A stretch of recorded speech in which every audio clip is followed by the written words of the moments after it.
Hi అండి. వినాయకుడికి ఎంతో ఇష్టమైన పాల తాలికల ప్రసాదం వీడియోలో చూసిద్దాం రండి.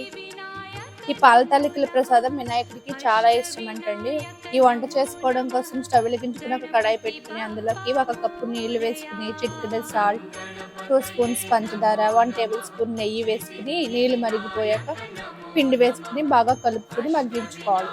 ఇలా మగ్గించుకున్న పిండితో తాలికలు చేసుకుని పక్కన పెట్టుకోవాలి. తర్వాత 2 కప్పుల బెల్లం తీసుకుని కొద్దిగా వాటర్ వేసుకుని బెల్లం సిరప్ని తయారు చేసుకుని పక్కన ఉంచుకోవాలి. ఇప్పుడు పాల తాలికలు తయారు చేసుకోవడానికి 4 కప్పుల పాలు వేసుకుని మరిగించుకున్నాక 2 స్పూన్స్ సగ్గు బియ్యం వేసుకుని ఉడికించుకున్నాక ఇందులోనే తాలికలు కూడా వేసుకుని ఉడకనివ్వాలి. 1 టేబుల్ స్పూన్ బియ్యం పిండిని నీటిలో కలిపి తాలికల్లోకి వేసుకోవాలి. అప్పుడు చిక్కగా అవుతుంది. ఇలా మొత్తం ఉడికిపోయాక స్టవ్ ఆఫ్ చేసేసుకుని ముందుగా కరిగించి పెట్టించుకున్న బెల్లం సిరప్ని, ఫ్రై చేసి ఉంచుకున్న డ్రై ఫ్రూట్స్ని వేసుకుని బాగా కలుపుకుని చివరిగా కొద్దిగా ఇలాచీ పౌడర్ వేసుకుని